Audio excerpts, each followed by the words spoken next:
This is not a scare story. This is a survival story, and it may just save someone's life. My thought was, what is different in my life? Nobody can find anything wrong with me. And the only thing different in my life is my breast implants. And I mean, my implants have mold in them. So I have mold in my body that I'm now detoxing and getting out of me. MRI shows that my right implant was ruptured and leaked all my body. And the emotional part of it is very real. The emotional part of the healing is very real because you blame yourself. You put these in, you made the choice to put these in your body. We're up against a very powerful, financially powerful industry. So it really is at this point, women saving women.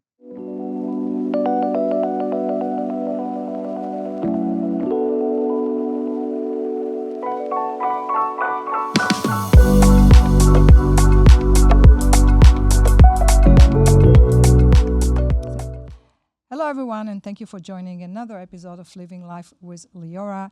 Today, 5 women who have never met each other, they've never seen each other, and they're seeing each other actually for the first time. They found each other because they all arrived at the same truth, that the implants they were told were safe were making them desperately ill. I have here today Laura Dawn, Kelly Love, Aziza, Debbie Lewis, and we have another guest who may join us later, Kaylee Silcock. This is not a scare story. This is a survival story, and it may just save someone's life. So welcome to Living Life with Leora. I'm your host, Leora Acoca Goldberg. Laura, I thought that it would be very sort of natural to start with you, since you have been, in that space of breast implant illness since 1992. So you actually had breast implants in 1992. You explanted them 2 years later.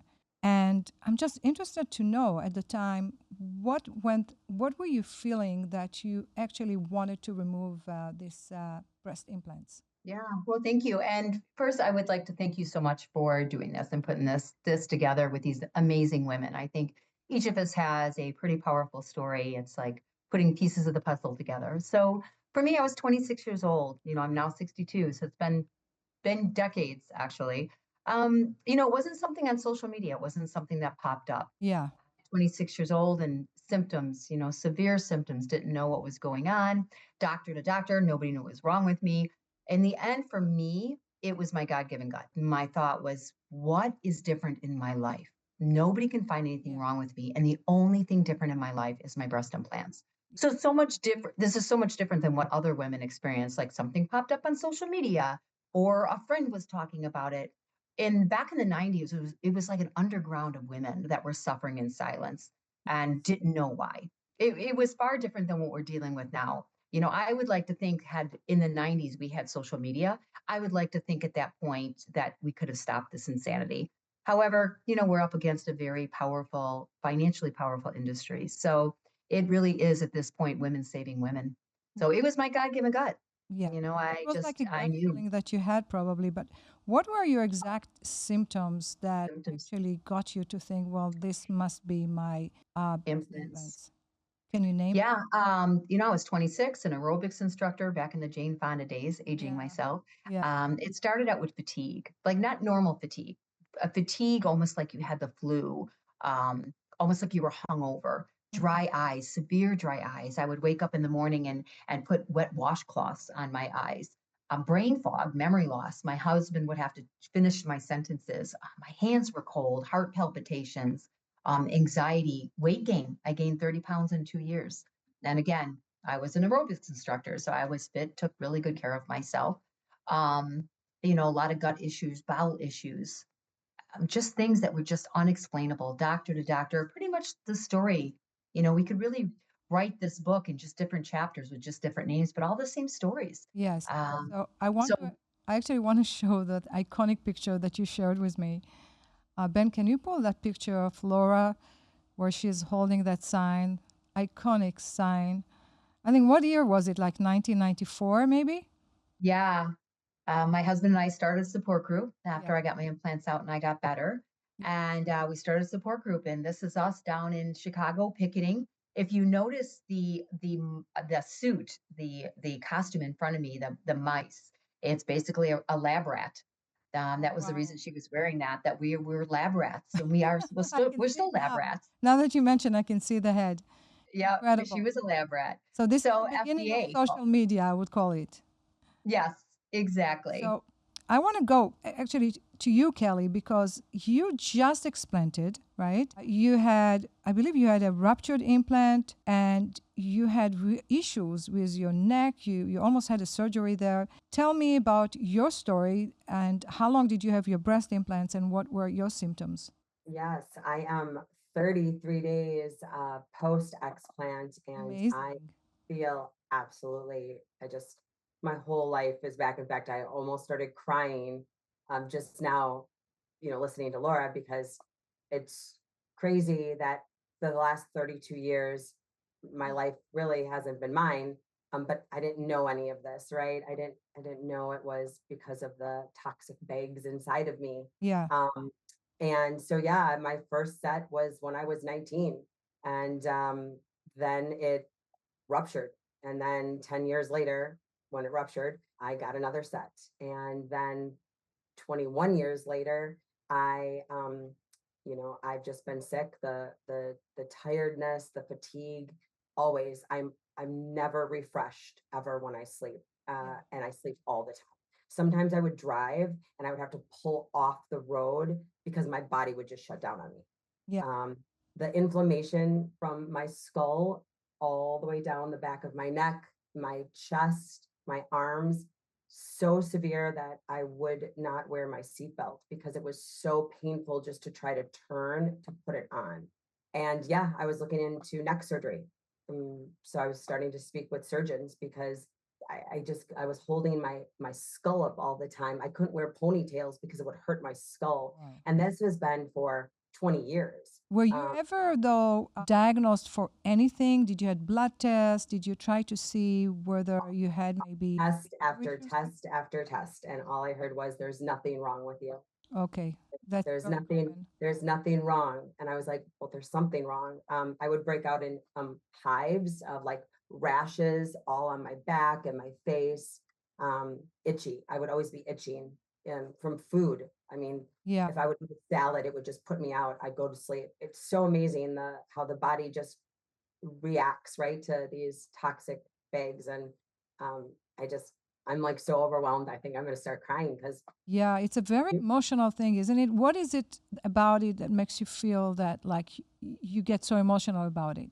I just want to help so many people, and I get to live. I mean, the last 32 years of my life, just to see how I've always been at home. I never really want to go out that Yeah. much because I never know if I'm going to be too tired or I'm not going to feel good. And one of the jokes all of my life when we would go out with my girlfriends is everybody would want to eat, like go out for dinner or lunch. But I never wanted to eat. I would just say, I'm just going to have the drink or I'm just going to watch. And it was kind of a running joke because I never wanted to eat because I would bloat Yes. so severely that it's uncomfortable, right? Who wants to You be had gut issues as well, other than, what you're describing. Absolutely. My mitochondria is just messed. And I mean, my implants have mold in them. So I have mold in my body that I'm now detoxing and Wow, getting out that's of me. interesting. Yeah. So it's just, yeah, I'm Well, so thankful. By the way, thank you for doing this you're podcast welcome. because we are going to reach millions. That's what I I hope say, so. millions. How long did you live? I'm really, really interested to know with ruptured implants. So this ruptured one was 5 months to the date, Months. almost a little bit more than 5 months. Yeah. Actually, now that we're talking about ruptured implants, I want to turn to Aziza. Hi, Aziza. How are you? Hi, Leora. I'm fine, thank you. Can you tell us your story? I mean, obviously, your story is really extreme. You had ruptured implants, 15 lymph nodes removed due to silicone migration. Tell us, how did you know that you noticed that something was off with your breast implants? I felt like also similar symptoms like fatigue. Yeah. And I have a skin rashes like eczema, sometimes allergy. Mm-hmm. Also, I made all my blood tests, and I thought maybe I have something wrong with my health, but everything was clean. As the Kelly told, I always wanted to sleep, but I struggle myself to go to work. Yes. Even while I was driving, I was feeling always sleepy. I thought maybe I have some problems with vitamin D, and everything was good with my blood tests. Yes. So, and one day when I was taking shower, I recognized a lump under my arm. So, but even that time, I didn't think this is related something with breast implants, because I always believe that breast implants are safe, because I saw all the marketing slogans or manufacturing companies, and my surgery also was telling it's for lifetime device. Yes. And so I visit the doctor, and he touched this lamp, and he told that it's not looks like something wrong, but he told me go to the make MRI with contrast. So when I make this MRI shows that my right implant Yeah. was ruptured and leaked all my body. Yes, and So it's I just migrated to want, my lymph nodes also. yeah. And it's migrated to my chest wall, my ribs, Wow. into my ribs. Yes, and I had two surgery.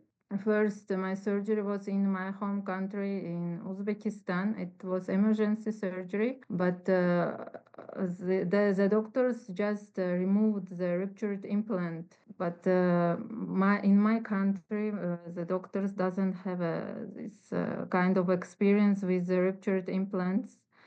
So they didn't, they told me that they cannot do anything with my lymph nodes, and they cannot clean the rest of silicone from my body.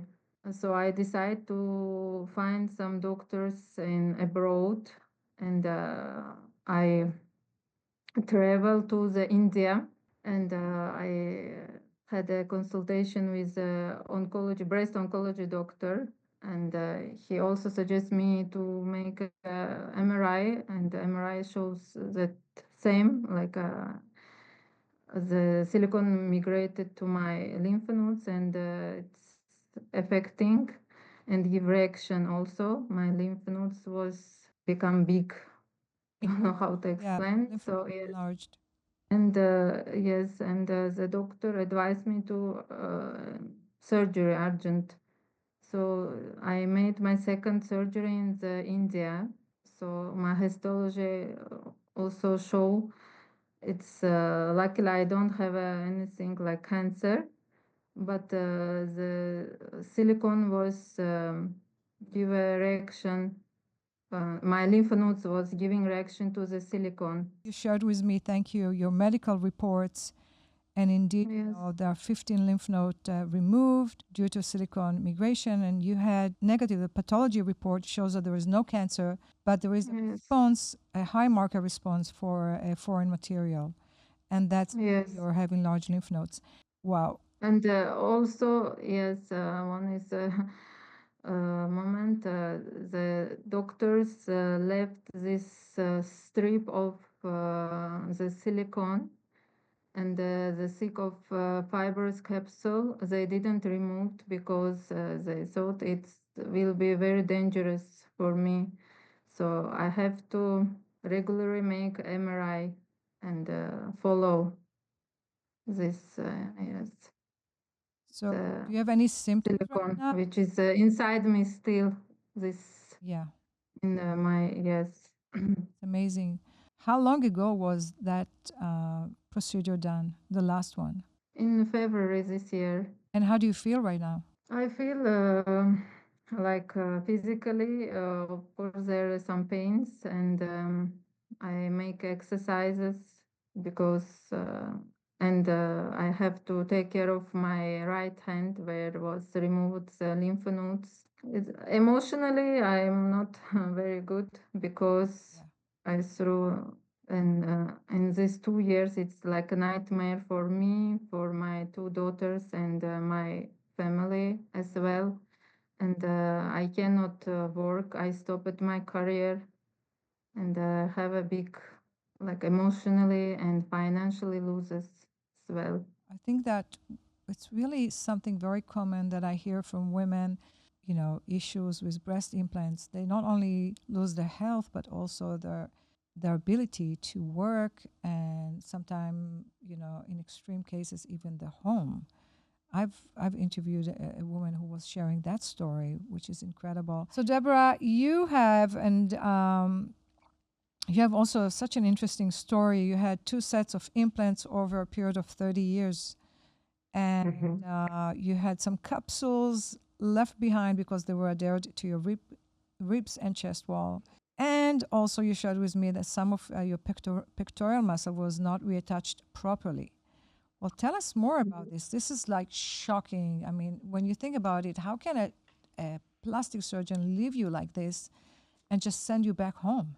This is emotional. This does Yeah. make me want to cry because Oh, I went to a van that put them in, and I'm a nurse, and I've worked surgical recovery the last half of my career. yes. I've had my implants. I had my implants for 30 years, and when the first set ruptured, this surgeon that did my explant, I went right back to him, and he put a new set in, and I went on another 10 years, and then I've been so sick, and when I finally started recovering patients that were having their implants removed, young healthy women, and I'm like, why are you doing this? I'd wake them up in recovery, and didn't understand why they were having it done.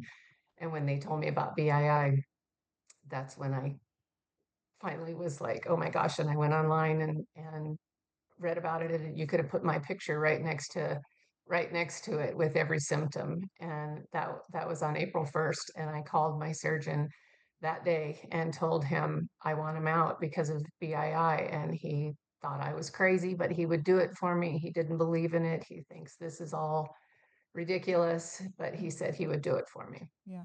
And I trusted him.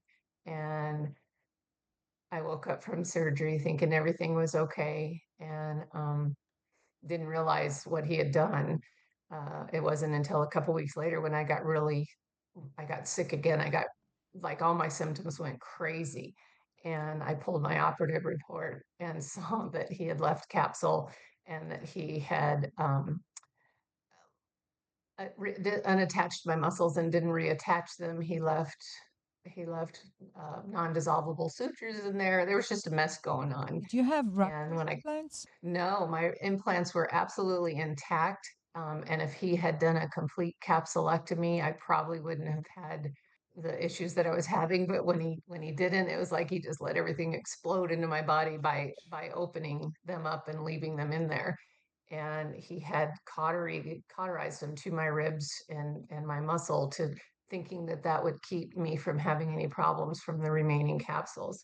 Wow. And I know, and I was so sick, and so then I tried to get him to help me, and he said he couldn't. He did what he could. And so then I kept trying to find surgeons, and nobody wanted to touch me when they saw my operative report and heard my story. And thank the Lord, um, I was led to Dr. Sood and Laura, and I was so afraid that they were going to tell me the same thing, that they couldn't help me.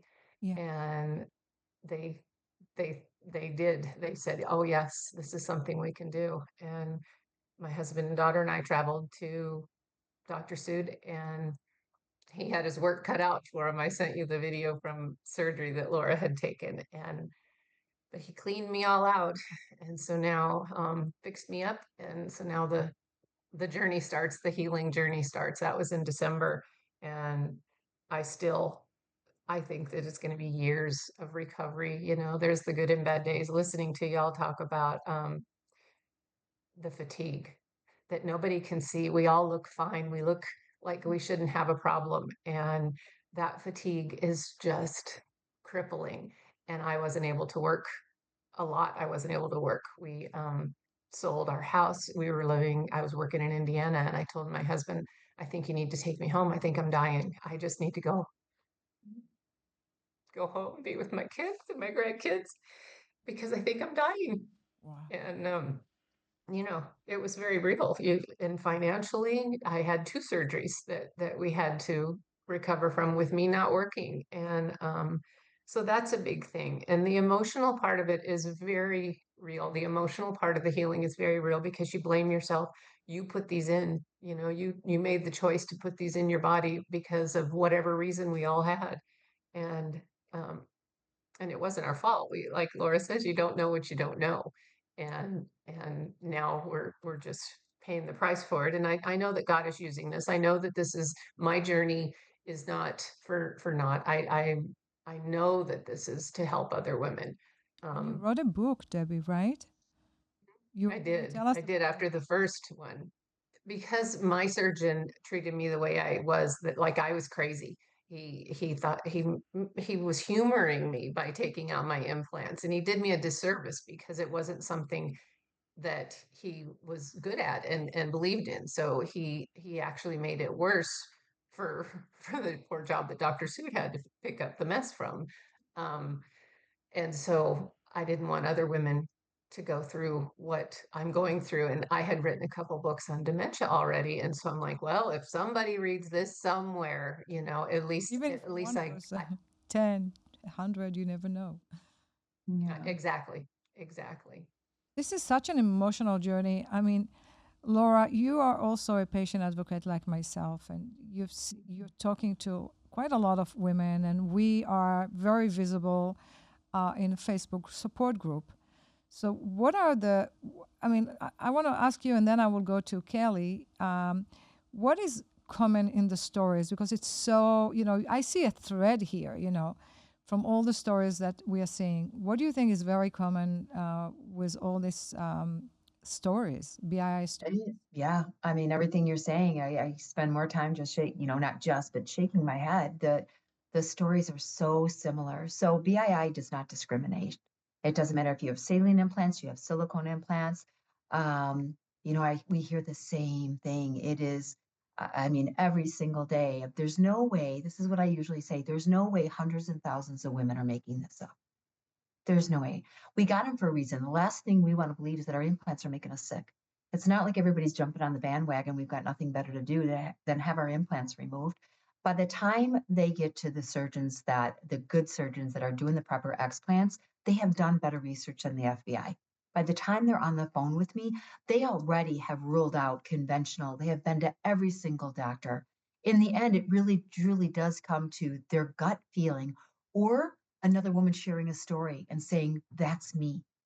I mean, the connection and being validated and having women tell stories like this, thinking about it makes me want to cry. It's very emotional, isn't it? It is very emotional. And to hear the women suffering day after day after day, telling the same stories, they thought it was just in their head. Everybody thinks they're crazy. Here's another anxiety pill. Well, how's your life? How's your marriage?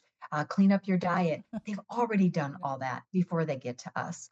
So it's definitely something that is, it's very real. There's no way that we're all making this up. It's just humanly impossible. Absolutely. And I remember when I started my journey, I never thought that my breast implant were making me sick.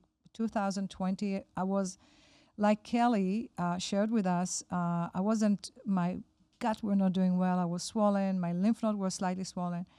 And at that point, I actually went to detox. I didn't even check what I had. I had some kind of inflammation marker up. And then there was this woman who sat next to me and she said, I know what you have. And I said, what? And she said, I think it's your breast implants that are making you sick. And I said, why are you saying that? And she said, well, I just explanted. At that time, she just came back from Florida. She went to Dr. Rankin. And she came actually to detox and recover, at that health spa. And I was having pain in my breast. I was having also couldn't breathe properly, anxiety attack, and also back pain, shoulder pain. I knew, like you said, Laura, I knew it was right, and I knew that it was time. I had them already 15 years, and I knew that they have a very limited short, life shelf, right? So they could last 10 years, 15 years, and sometimes they ruptured, like in other cases, after a year or two. So I looked for somebody who can do explant, on-block explant, because she told me you have to do on-block. I didn't know anything. I had to educate myself, you know. So this Facebook group were very, very important, and also talking to real women like what we are doing now. And I know that when I started looking at the symptoms of other women, I was like, gosh, I have this one, and I have this one, and I have this one. And I realized that I had a constellation of symptoms that were not related to each other. That's why it was so difficult to diagnose myself. But I removed the implants, and it became a life mission, like exactly like for other women that are writing books, or they, like yourself, Leora, that you're working with, with a doctor, and you're doing patient advocacy. But I want to go back to you, Kelly, and we're going to open the microphone for an open discussion here. You've been working out, and I know that you shared with me also that you had issues with your like some kind of scoliosis, and tell me more about it, because when you were telling me that story, I was like, God, I have the same thing. So let's share that story. You know, it's so interesting too. I've been very private about all of this, and just the couple people that I've shared stories with about my skull hurting. This one woman, she said the same thing. She goes, "Oh my gosh, I forgot about that. My skull hurts so bad and it doesn't hurt anymore." And now talking to you. So within the last 5 years, I was at the chiropractor because of the pains, right? Needed some relief. I don't like to take drugs. And so I don't like to take ibuprofen. I don't like to take any kind of drugs. And so I went to the chiropractor. When they took my images, as we read them together, he mentioned, "Oh, so yeah, it looks, looks like you're born with scoliosis." And I said, "No, I was not born with scoliosis. I don't have scoliosis." And he said, "Oh, but you do." And my spine was a complete S. And I went, I've not been in any car accidents since, like, I don't know, I was very young, 30 years ago or 40 years ago, very long time. And so I thought, and I'm not a gymnast, and I'm not anybody who would be manipulating my spine, by the way. Um, and he said, "Yeah, your spine is really bad." And all my discs were just bad. And I just said, "No, that's not possible." And so, after we start to research, and I'm a pretty intuitive human as a cancer girl, and I kind of just listen and hear, and it dawned on me, I developed these problems because of my breast implants. And no, I'm not a doctor. I just know my own body. But how does somebody at later in life, at 50 years old, there's not a reason. And it's because of the pulling, it's because of the way I would have to move, because of all the pains, right? So I'm not sitting straight up anymore because my spine is compressing and it hurts. I mean, I wouldn't even be able to walk very far on concrete. I used to walk tons and run. I wouldn't be able to do that anymore because of the pain from all the inflammation. In fact, today I just went to see my chiropractor, and she couldn't even believe it. It's been 33 days, and she said, "Oh my gosh, I can move my neck. I couldn't move my neck. I now can put my seatbelt using my left hand," which made me bawl. I just started bawling. I shared it with everybody. I'm like, "I can put my seatbelt on." It's these things that are so tiny. It's life-changing. It's just absolutely life-changing. And it is very emotional, because I can't believe it took me this long to be. And just like you mentioned, by the way, nobody wants to believe this. 5 years ago, when I was in Arizona, I asked somebody to help me with my stretching. I was in a lot of pain right here, my frozen shoulders. And I just asked one of these personal trainers, I said, "Hey, listen," she's a friend of mine. I said, "Could you show me something to help stretch my pecs out? It's really, really bad." And she goes, "You have breast augmentation, right?" I said, "Yeah." She goes, "Yeah, that's because of that." I went, "No." And because of course I know everything, ladies. Duh, don't we all? And stupid. And then she made me go talk to somebody else, this other gentleman, and she goes, "Go talk to him. He trains all women with breast implants. It's always the same thing." So I went over there and I said, I am having a lot of pain to the chest and my shoulders, and I can't move them. I'm locked out. Could you help me, show me some stretches? And now I've been in the bodybuilding industry for like 30 years. And he said, oh, do you have breast implants? And I said, yeah. And he goes, yeah, it's because of that. And I said, no. So 5 years ago, again, because I play a doctor, I said, no, it's not because of my breast implants. All right, so we're not going to have to go to somebody else that knows more than you. And that was 5 years ago. And so the last 5 years have been detrimental, funny now that I look back and see how wrong I was, but also life lessons. And I know that, higher powers, my God, that wasn't on my bingo card. A rupture in January of 2026 wasn't on my bingo card. And I was very upset because I know the amount of money that had to go in and then surgery and all the things. But I heard that I had to have this had to happen so that we could remove these toxic bags from you and you can help other people. So now I'm sharing. Love it. Deborah, how do you feel when you hear what Kelly has to share about like getting upset when you're removing that part of your breast that is your sexuality, not the breast, but the volume and the shape? That's an issue for many women who needs to explant, and they worry about how they're going to feel, after that. It's very real, and it's something I think that we put ourselves down for having that thought, like how vain, how can I be so vain? But I don't think it's a vanity thing. I think that for me, I had them for 30 years and I was so physically attached to them that I didn't feel like I had implants. I just always felt like they were a part of me. Mm. And getting them, I was in such a bad place in my life that I wanted something to make me feel better. I was tall and skinny and had no breasts at all. And I just wanted, you did it just for, I never was big. I didn't go big. I just wanted proportion on my body. So I thought I should be just fine. And then I never thought I'd take them out. I thought even, I've been around medicine for 36 years now. I've been a nurse and treated myself, and I felt like I knew my body so well. And just like Kelly, my daughters even told me probably 10 years ago, Mom, could this be your implants? And I'm like, "Oh, you guys don't know anything. This can't be. These are part of me. These are safe. I've been told, I've seen the research, we are safe, blah, blah, blah." And then, afterwards, after my first surgery, I was I was a mess. And so it was very hard. And I didn't want my husband to see me. I, wore my camis all the time because I thought that was making me beautiful.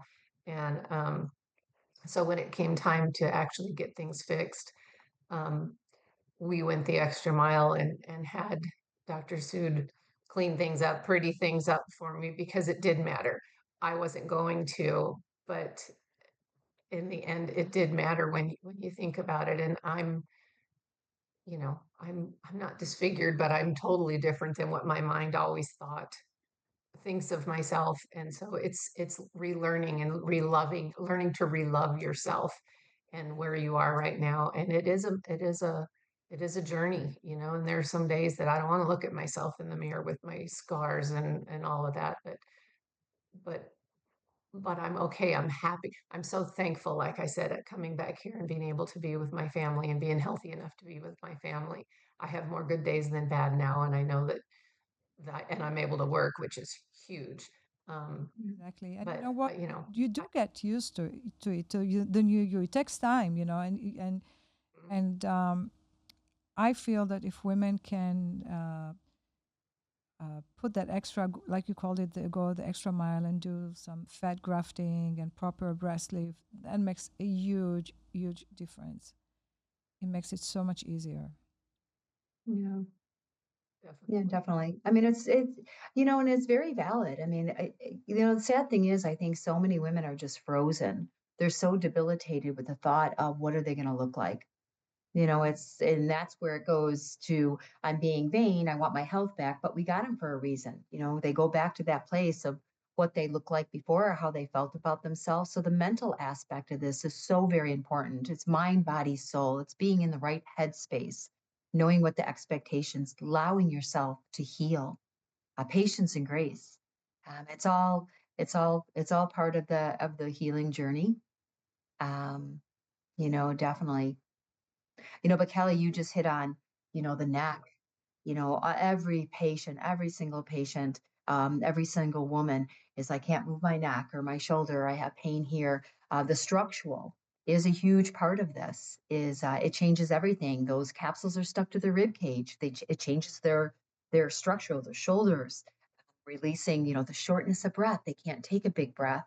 It's all part of that capsule being attached to the rib cage. So those are skeletal and structural issues. So we've got a couple of different things going on here. We've got the actual symptoms of BII, and then we have the actual pain in the shoulder, the neck, the chest. We hear a lot of a lot of spine issues, more with saline than silicone.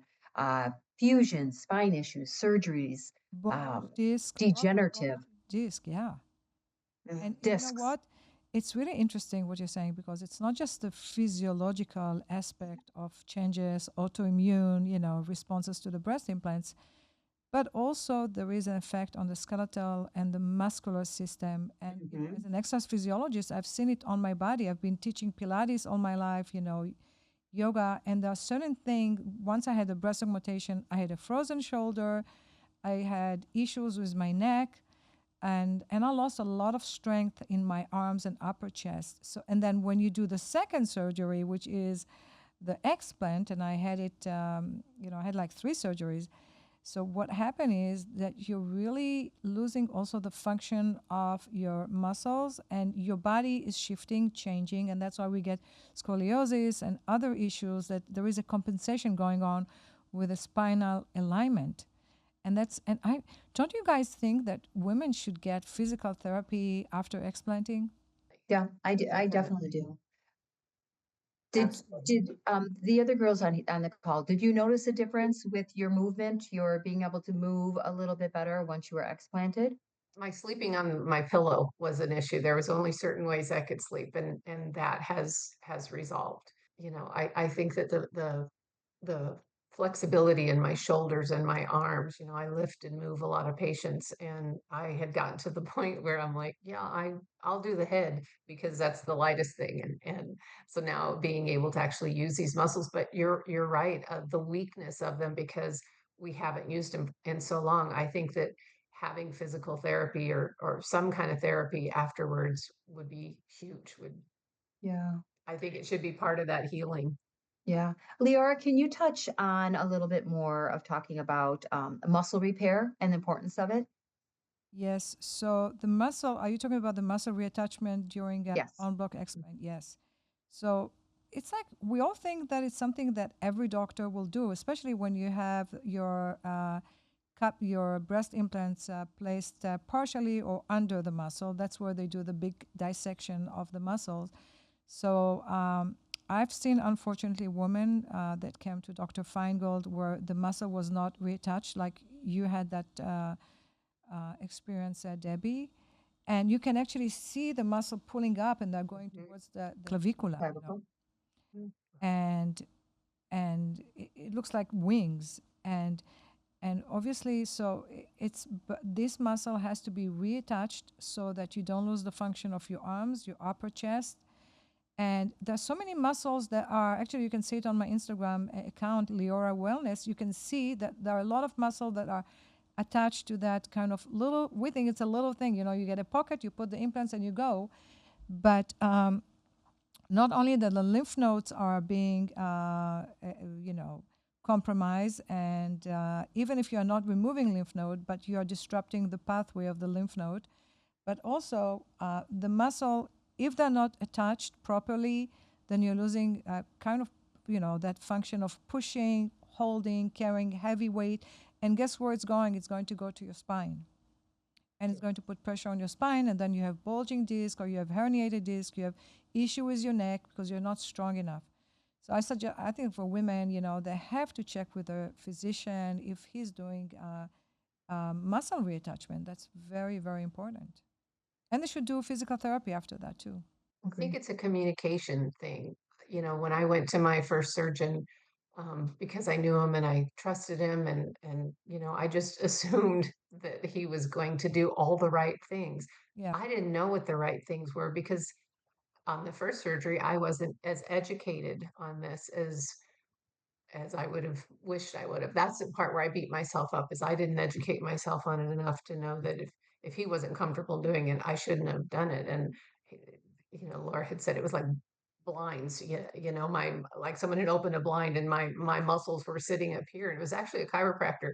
I went in for a treatment and he was like, did you know your muscles are all rolled up right here? Wow. And I didn't. So I So think that's that how you discovered that he never reattached your muscle. And that's why I pulled my operative report and read that. I was like, oh my gosh, I can't even believe this. So, So I like, we actually, don't need those muscles or something. yeah. Laura, your thought about the fact that we got, all of us over the years, so educated, actually on Facebook, where you are seeing real medical reports, you're seeing pictures, images, stories you hear, and there is so much good information circulating around that is, and it doesn't come from doctor, from physician usually. No. No, you're absolutely right. It really does come from women. And you know, there's so much we have came so far, but we still have so far to go. There's still so much chatter about what we just talked about, muscle repair and no muscle repair, and there's so much chatter about capsules. Um, we talk about, and I know we're going to touch on this about gel bleed. Um, the importance of making sure the capsules come out. So the, the one thing I have to say, you know, knowledge is power. We don't know what we don't know, and science is never settled. So with saying that science is never settled, it is now known by a study in 2023 that all scar capsules have the potential of causing cancer. All scar capsules. So when we look if we should remove the capsules or not, oh, it's too dangerous. In the wrong hands, it is dangerous. It's like going to a heart surgeon for brain surgery. No, I agree. You know, it needs to be a specialist. So with that being said, all implants gel bleed, right? So we have now these capsules that all capsules are known to cause cancer. Why in the world would we leave that in a woman's body? Why would we leave that in the body? Well, Oh, I think because it's that, too dangerous, a pneumothorax. Laura, In the I right think, Laura, you hands. just nailed it because, you know, I go back to this plastic surgeon who is supposed to be really good, has a good reputation, and he posted on one of his Instagram account saying that it's really dangerous to remove en bloc explant breast implants because it can puncture the lungs. So you can imagine how women are sitting there listening Scared. to someone who has a good reputation who say that. Yeah. Yeah. I And I mean, think it's, that That's exactly surgeons, what you I'm said. sorry. Go ahead. yeah. Yeah. Go ahead, Deb. I think that surgeons say this because not all surgeons are created equal. And even though maybe all plastic surgeons that um, put implants in women, maybe they're all kind of, you know, that's the easy part of it, you know, but Yeah. they're not able to do the other part. So they say it's not necessary or just because they can't do it. And instead of saying, you know what, I'm not comfortable with that, but there's a surgeon that is, and I'm going to go ahead and refer you to them. If they would have just said something like that, I would respect them so much because we all don't have the same skill level. Every surgeon doesn't have the same skill level. I work with a bajillion surgeons that some of them I wouldn't let touch me, you know, because Yes. they're practicing medicine, but I like to say they're just practicing medicine Yeah. because they're not skilled at it. So But if you but just I say, I don't also, know, but Deborah, I also believe that it falls back on these surgeons. If you don't know how to do something, you figure it out and you get trained and you go exactly what we've done. I am no doctor, but guess what? I've been researching for the last 5 months of my life, nonstop from research papers to different groups. And that was because I wanted to become knowledgeable of my body and what they did to my body and what I allowed to my body to happen, right? So Unknowingly. yeah, but right, but I Yeah. think that the surgeons that say that, I mean, you paid for medical school. If you don't know how to do it, that's okay. go figure it out. Go learn. But you Yeah. have to remember, majority of surgeons don't believe in BII. You know, if they don't And believe mine said in it to my BII, face. yes, they're not going to take that extra mile. They're still putting implants in. It's not real. It's affecting their pocketbook, and they're going to stay in their lane. That's right. That's exactly it. That's right. That's Yeah. true. So I want to say that what we are doing here, and I had this kind of exchange with Laura, and we talked about we didn't mean to do what we are doing. It sort of found us. It's something like I never thought 6 years ago that I will become a patient advocate, that I will create content for breast implant, explant to raise awareness. And I am driven every day. Every day I'm driven to do it. It's not even work. It's a Mhm. mission. And I think, Laura, you said something very similar when we had this interesting conversation. So it's really only by sharing these stories that we can raise awareness, and we are educating physicians, we're educating women, and this is how change is starting. Yeah. We have to keep talking about it. You know, it really is women educating and helping women. All talk about educating, although also going back to into our the medical community, to the doctors that we've seen that were like, no, that's not, and not blaming them, not shaming them, not you know yelling at them, but going in and help educating them that it was real and I was sick, and they're going to see the difference and redo the blood test. That hopefully when somebody else comes through the door that has the same symptoms that Kelly, that surgeon, neurologist, rheumatologist is going to remember these symptoms. And that part of the talking track needs to be, do you have breast implants? And we just need to keep talking about it and keep educating, Absolutely. that's Uh, Aziza, I just want to ask you, I was very curious to know if in Europe, you're in Europe, right? Me? Yeah. No, I'm in Uzbekistan. So is there any awareness in that part of the world for breast implant illness? I don't know. People are not uh, open to talk about that. Yes. Because whenever I go, for example, to beauty salon or for even birthdays, I start to open this conversation whenever I sit with a woman. And I recognize that many women have had this problem, and they even removed that breast implant because they had a problem, but they're not talking about that. Me, I always, as I told, I speak about this. I hope if my story will have help even for one woman who like having now this facing this problem, maybe she will know, and she will go to doctor or make a checkups, or someone who gonna to make a breast implant, maybe she will change her mind. I will be happy to know that. Yeah. But even doctors, when I went with my problem with the ruptured implant, the doctors was telling me, let's take it and put other one, like, because Exchange. yes, Yeah. because you used to live 8 years with your implants, and now if you will you still young, and when you will remove these implants, you will feel yourself bad, like that. So the problem is not speaking here, yes, and it's I just start to like know new information from the like English these channels from Facebook, and from the Instagram. I found Leora also through Instagram. By myself, I start to Yeah. learn about the BI. It's incredible. Maybe your role, Aziza, will be to really start talking about it more openly. I think at that part of the world, people are more private. They don't want to share any. Yes, exactly. Yeah. They want to maybe share only positive side of their lives, maybe. But for me, I open to share my story. Thank you Yeah. so much, Aziza.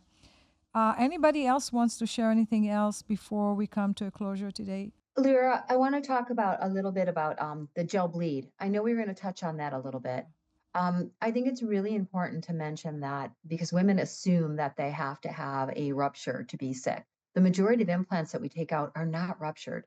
All implants gel bleed 24 hours after they're put in our body. You have a, It's been known for we have a decades. So picture it's actually of the gloves that you sent to me that shows a gel bleed.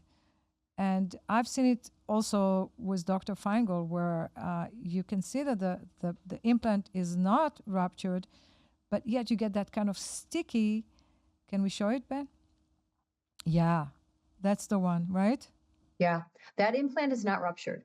So that's the gel bleed that comes through the shell, the bag, Amazing. without being ruptured. So it's important to know that it doesn't have to be ruptured for the women to get sick. Mine were not ruptured, so I mean, I know Kelly that yours was.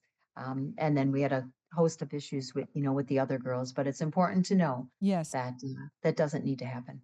So, and we have also research and studies that are showing it. You can Google them, right? Maybe I will add them to the podcast because there are already research that are showing, and I can attest to the fact that Dr. Feingold have found in the lymph node silicone.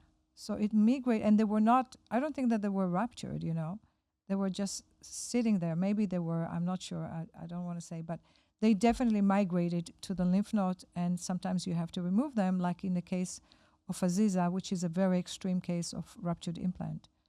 Yeah.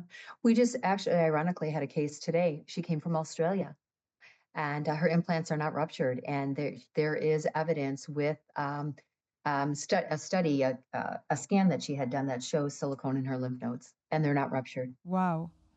Yeah, So I will be sharing that. I did a whole interview with her this morning. that's amazing. And we have to say that silicone don't behave very well during heat. So if you have silicone implants, you should not do sauna, for example, in a high temperature, because it does bleed faster. Yeah. And, can I just say something about that? So I had seen a podcast about that back in last year sometime. And when I started going to the new gym, there was an infrared sauna and it was about 180 degrees. And I remember thinking when I went into it, you have breast implants. Even though they're saline, you better, it's like, I always explain it like this. It's a plastic bottle of water Yeah. in a car during the summer, especially in Arizona when it's already 110 outside and it's 180 in there. That plastic will migrate into the water. It does it normally without it even being hot, but think about it heated up, right? So now you're taking these toxic bags because they're made with multiple different chemicals for the bag itself. And now you're in the sauna and it's hot. Even if you're only in there for 5 or 10 minutes, it's hot. It's 180 degrees. And I'll tell you, I did that in October, November, and December. And guess whose implant ruptured in January? Wow. And that was the only thing that I did differently. So take it as you will. Amazing. Very interesting. So we're running late. I mean, we have so much to say here, but I want to thank you, all of you, very much for your courage, your honesty, and willingness to share your vulnerable story today. We have seen here 5 different stories, and yet as we listened to each other, we heard so many common threads, symptoms that were difficult to explain, years of searching for answers, moment of fear and frustration, and ultimately the courage to take your health, and this is a big one, into your hands. Every woman watching this episode today, you're not alone, and we always like to end with this message. Whether you are considering breast implants, living with symptoms, thinking about explant surgery, or recovering afterwards, there is a community of women here to support you. Thank you to my incredible guests, Leora, Debbie, Aziza, and Kelly, for sharing your heart. Please share this episode with someone that you think it's going to make a big difference in his life. Well, thank you. Thank you for having us. Thank you so much. Thank you so much. This is Living Life with Leora, where we believe that knowledge empowers and healing is possible. Thank you.